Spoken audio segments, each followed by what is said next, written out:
Voter പട്ടിക ക്രമക്കേട് ആരോപണത്തിൽ പ്രതിഷേധം ശക്തമാക്കാൻ ഒരുങ്ങുകയാണ് ഇന്ത്യ സഖ്യം. കേന്ദ്ര തെരഞ്ഞെടുപ്പ് കമ്മീഷൻ ഓഫീസിലേക്ക് ഇന്ന് രാഹുൽ ഗാന്ധിയുടെ നേതൃത്വത്തിൽ പ്രതിഷേധ മാർച്ച് ഉണ്ടാകും. തുടർ നടപടികൾ ചർച്ച ചെയ്യാൻ കോൺഗ്രസ് ഇന്ന് പ്രത്യേക യോഗവും ചേരുന്നുണ്ട്. കേന്ദ്ര തെരഞ്ഞെടുപ്പ് കമ്മീഷൻ BJPയുടെ വക്താവായി മാറിയെന്ന് NK പ്രേമചന്ദ്രൻ MP 24നോട് പറഞ്ഞു. ഗവൺമെൻറ്റിൻ്റെ ഭാഗമായി BJPയുടെ വക്താവായി പലപ്പോഴും കേന്ദ്ര ഇലക്ഷൻ കമ്മീഷൻ മാറുന്നു എന്ന ഗുരുതരമായ ആരോപണമാണ്, ആക്ഷേപമാണ് ഈ അവസരത്തിൽ ഞങ്ങൾ മുന്നോട്ട് വെക്കുന്നത്. 300ഓളം പാർലമെൻറ്റ് അംഗങ്ങൾ ഡൽഹിയിലുള്ള കേന്ദ്ര ഇലക്ഷൻ കമ്മീഷൻ ഓഫീസിലേക്ക് മാർച്ച് ചെയ്യാൻ വേണ്ടി തീരുമാനിച്ചിട്ടുള്ളത്. സഭ അഡ്ജോൺ ചെയ്തു കഴിഞ്ഞാൽ ഉടൻ തന്നെ MPമാരുടെ നേതൃത്വത്തിലുള്ള വൻപിച്ച പ്രതിഷേധ റാലി വിജയ് ചൗക്കിൽ പാർലമെൻറ്റ് അങ്കണത്തിൽ നിന്ന് തന്നെ ആരംഭിച്ച് കേന്ദ്ര ഇലക്ഷൻ കമ്മീഷൻ ഓഫീസിലേക്ക് മാർച്ച് ചെയ്യാനാണ് ഞങ്ങൾ തീരുമാനിച്ചിട്ടുള്ളത്. ബൽറാം നെടുങ്ങാടി വിവരങ്ങളുമായി ഡൽഹിയിൽ നിന്ന് ചേരുന്നു. Balram, good morning. ബൽറാം, ഉത്തരാഖണ്ഡിൽ നിന്നൊക്കെ എപ്പോൾ ലാൻഡ് ചെയ്തു? വിവരങ്ങൾ പറയൂ.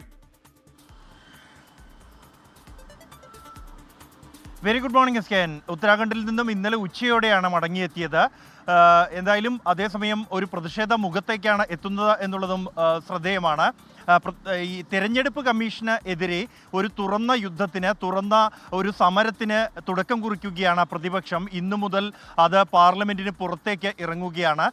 കഴിഞ്ഞ ദിവസങ്ങളിലെല്ലാം തന്നെ പാർലമെൻറ്റിൽ കഴിഞ്ഞ 16 ദിവസങ്ങൾ തുടർച്ചയായി പാർലമെൻറ്റിന് മഗർദ്വാറിന് മുന്നിൽ പ്രതിപക്ഷം പ്രതിഷേധിച്ചിരുന്നു. ആ പ്രതിഷേധം ഇന്നും നടക്കും. അതിനുശേഷം ഇരു സഭകളിലും ഈ പ്രതിഷേധം ഉയർത്താൻ തന്നെയാണ് പ്രതിപക്ഷത്തിൻ്റെ തീരുമാനം. തുടർന്ന് രാവിലെ 11:30 ഇരു സഭകളും പിരിഞ്ഞു കഴിഞ്ഞാൽ ഉടൻ തന്നെ പ്രതിഷേധം പാർലമെന്റിൽ നിന്നും പുറത്തിറങ്ങും. വിജയ് ചൗക്ക് വഴി നേരെ കേന്ദ്ര തെരഞ്ഞെടുപ്പ് കമ്മീഷൻ ആസ്ഥാനത്തേക്ക്, നിർവചൻ സദനിലേക്ക് മാർച്ച് ചെയ്യും എന്നാണ് പ്രതിപക്ഷം പ്രഖ്യാപിച്ചിരിക്കുന്നത്. ഇന്ത്യ സഖ്യം അടക്കം 300 MPമാർ രാജ്യസഭയിൽ നിന്നും ലോക്സഭയിൽ നിന്നുമായി ഈ ഒരു പ്രതിഷേധ മാർച്ചിൽ പങ്കെടുക്കും എന്ന് അറിയിച്ചിട്ടുണ്ട്. സാധാരണ നിലയിൽ വിജയ് ചൗക്ക് വഴി മാർച്ച് മുന്നോട്ട് പോകാൻ ഡൽഹി പോലീസ് അനുമതി നൽകാറില്ല. അതുകൊണ്ട് തന്നെ കനത്ത തോതിലുള്ള പ്രതിരോധം ഈ വിഷയത്തിൽ ഉണ്ടാകുമെന്ന ഉറപ്പാണ്. നിലവിൽ തന്നെ ഈ ഭാഗങ്ങളിലെല്ലാം തന്നെ ബാരിക്കേഡുകൾ നിരത്തി ഏതാണ്ട് 1 വർഷം മുമ്പ് പ്രതിഷേധം നടന്നതിന് ശേഷം അവിടെ അടച്ചു കിടക്കുകയാണ്.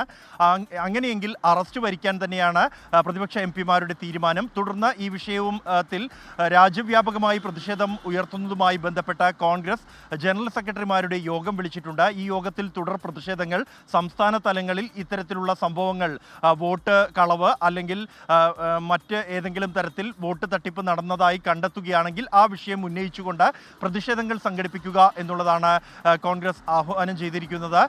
ഇതോടൊപ്പം ഇന്ന് AICC അധ്യക്ഷൻ മല്ലികാർജുൻ ഖാർഗെ ഇന്ത്യ സഖ്യത്തിലെ മറ്റ് നേതാക്കൾക്ക് ഒരു അത്താഴ വിരുന്ന് ഒരുക്കിയിട്ടുണ്ട്. ആ വിരുന്നിലും പ്രധാന അജണ്ടയായി ഉയർന്നു വരിക ബീഹാറിലെ വോട്ടർ പട്ടിക വിവാദം, ഒപ്പം തന്നെ ഈ വോട്ട് കളവ് എന്ന രാഹുൽ ഗാന്ധി നേതൃത്വത്തിൽ ഉന്നയിച്ചിരിക്കുന്ന ഈ ആരോപണം എന്നീ കാര്യങ്ങളിലാണ്. ഇത് രാജ്യവ്യാപകമായി ഉയർത്തിക്കൊണ്ടുവന്ന BJPയുടെ വിജയങ്ങൾക്ക് പിന്നിൽ ഇത്തരത്തിൽ വോട്ട് കളവുകളാണ് എന്നുള്ളത് പ്രചരണം നടത്തുകയും തെരഞ്ഞെടുപ്പ് കമ്മീഷന്റെ പിന്തുണ അതിനുണ്ട് എന്നുള്ളത് ജനങ്ങളിലേക്ക് എത്തിക്കുക എന്നുള്ളതുമാണ് കോൺഗ്രസും മറ്റ് പ്രതിപക്ഷ പാർട്ടികളും ഈ ഒരു തുറന്ന പ്രതിഷേധത്തിലൂടെ ലക്ഷ്യം വെക്കുന്നത്. SKN.